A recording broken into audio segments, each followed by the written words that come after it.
Live at 4, this is 13 News Now. A live look at downtown Norfolk, where a little snow is still sticking around on the rooftop at Nauticus. Now, some of the snow did melt today, but that could lead to more problems. Welcome to 13 News Now at 4. I'm Janet Roach. And I'm Regina Mobley. There are concerns that tonight's temperatures could refreeze that snow, creating some icy roads. Evan Stewart is tracking the temperatures through the night. That's right. We are looking at that threat for some black ice later tonight as temperatures continue to fall. The sunshine we saw today has helped to melt some of that snow despite temperatures being just a little bit above freezing. So with the snow melt today, that slush will likely refreeze later tonight, particularly on those bridges and overpasses. The cold air is able to work underneath them, and that helps to cool those surfaces a lot quicker than, say, regular roadways. So those will be the areas that we watch very closely later tonight. Temperatures still a wide range across Hampton Roads. You can see some of the snow out there still on the ground in Virginia Beach, and it's 49 there along the ocean front, though it's 38 in Norfolk, 36 in Suffolk, 43 in Williamsburg. Some of those cold temperatures, the result of the snowpack that is on the ground. Now, we still have some of that snow in spots. It will continue to refreeze a little bit later on tonight as those temperatures drop. Notice by about 7 o'clock, many spots around the freezing mark and down into the 20s later tonight. But we've got a pretty decent warm-up coming up over the next few days. Highs in the 40s, 50s, and even 60s. Details in just a few minutes. All right, bring it on, Evan. The potential for ice could mean a tricky commute tomorrow. Start your day with 13 News Now at daybreak. Meteorologist Tim Pandages will track the temperatures, while traffic anchor Ashley Smith will keep track of the problems on the road. And anchor Lucy Bustamante will have the latest headlines. Well, the snow will take a while to melt in eastern North Carolina because that area got hit with about half a foot of snow. These are pictures from Kill Devil Hills. Now, people are struggling to navigate the snow-covered roads. 13 News Now reporter Megan Shin spent the day driving on the Outer Banks, and she's live with the latest. Hey you guys, that's right. We're here off of Highway 158 in Kill Devil Hills. Now NCDOT reassures us they've been working really hard to get these roads clear over here. As you can see right beside me, they're pushing the snow away to make a whole pile of it, and it's really adding up quickly. I'm a good 5 foot 2 inches tall, and this is taller than me, you guys. Well, NCDOT did tell us that they were working hard to get these roads clear, and the National Weather Service says the snowfall out here in Kill Devil Hills can reach anywhere between 5 to 7 inches that they've seen so far. And people that we spoke with out at Kill Devil Hills say they've seen as much as even 9.5 inches, and they posted that on social media as well. Main roads are pretty good, but the neighborhood's a little bit messy. A lot of people don't know how to drive out here, so they like to play around and end up spinning out and stuff like that, so it's a little hectic out here. Hectic indeed. Now, of course, we'll stay with us here at 5 o'clock. We'll tell you what NCDOT has to tell us about this storm being different than the last bomb cyclone that we had just a couple weeks ago. Reporting live in Kill Devil Hills, I'm Megan Shin, 13 News Now. All right, that pair of snow wave that's in Hampton Roads means our economy is taking a hit. Experts estimate we lost $20 million in retail sales. It's specifically hard on small businesses.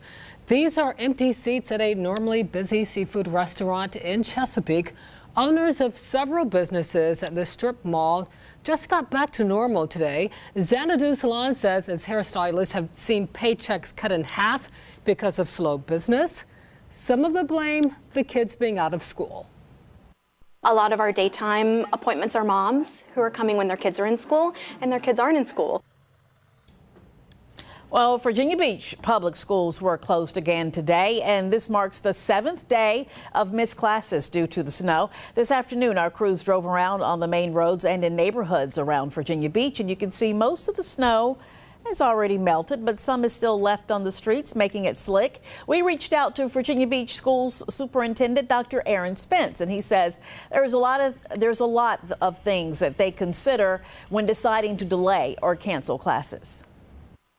We have obviously our buses, but we also have parents who drive children, and we have a lot of teenage drivers. And so we need to make sure that not only the main roads, but our neighborhood streets are safe. We need to make sure our school parking lots are clear. Coming up at 5 on 13 News Now, 13 News Now reporter Allie Weatherton will have a live report on the roads and what Dr. Spence's #1 concern is for tomorrow's forecast. Well, a lot of people are trying to make the most of our winter weather. 13 News Now reporter Elise Brown takes us to the Lafayette Shores neighborhood where some got up early to have fun with the snow. This snowy Norfolk street, a playground for neighbors of the furry variety. Want some snow?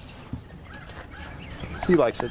The dogs are taking full advantage of their fur coats and getting out in the snow. Jim Blanchard owns Thatcher and Winston. Oh, they just love playing in it, jumping around and wrestling with each other and rolling around in it. A snow day story told through eyes of the canine. Okay, you ready?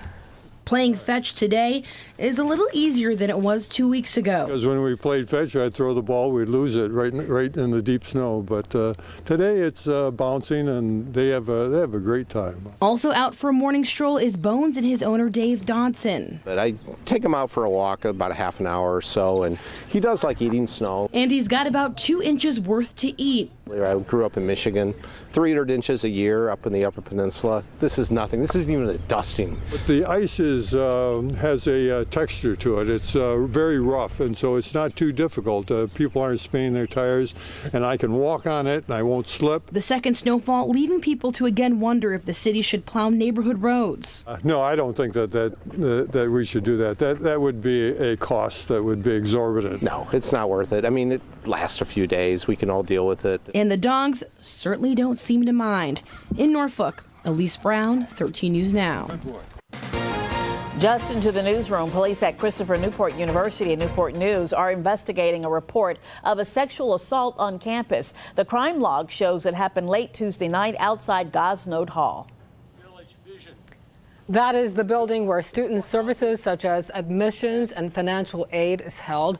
We are working to learn more information tonight about the circumstances of this case. Stay with 13 News Now for updates. Now to some big developing stories across Virginia. I'm Christina Sverjako with the latest. Tonight, the FBI has joined the search for a missing Virginia teen who may have a connection to Norfolk. No one has seen 16-year-old Jolie Musa since Friday at her home in Fairfax County. A relative says the girl left the home after getting a strange text message. Her family said she made a comment about going to Norfolk for a party, but her friends in Norfolk have not seen her. They say police are calling this a runaway case, but the family says this is highly unusual behavior for the teen. We communicate all the time, like all the time. So the fact that I haven't heard anything from my child, that's not normal. The FBI says detectives are examining cell phone data and speaking with Musa's friends and family. According to police, they've spoken to 20 people who recently were in contact with her, but many of those people have been uncooperative with investigators. A major employer on the Eastern Shore may be stopping business. Bayshore Concrete Products Corporation is based in Cape Charles.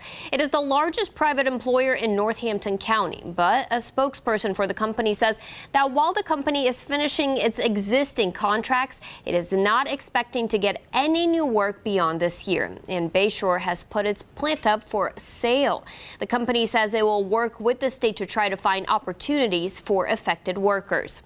And Virginia is still in the running to get Amazon's second headquarters, but it won't be here in Hampton Roads. The company just announced the top 20 finalists in the search for a location. Northern Virginia made the list. So did Washington, D.C. Amazon says it will spend $5 billion wherever it builds and employs 50,000 people. The company expects to make a final decision sometime this year.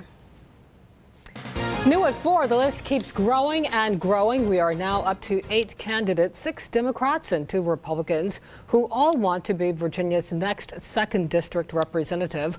One of the Republicans is, of course, the incumbent, Congressman Scott Taylor. He faces a GOP primary challenge from Mary Jones. On the Democratic side, the candidates are Elaine Laura, Karen Mallard, Sean Brown, Gary Hubbard, and Ernest Porter. And among the most recent Dems to join the field is jeweler David Nygaard, who sat down today with our Mike Gooding. Well, you know, when I had the heart attack, I had an opportunity to really reflect on my life and my experiences, and I thought, what do I want the second half of my life to look like? And I felt like I wanted to do something different, I wanted to do something to be impactful. I wanted to do something that would improve our area. The primaries for both parties will take place on June 12th. Meanwhile, tonight, 4 of the 6 2nd District Democrats will take part in a forum.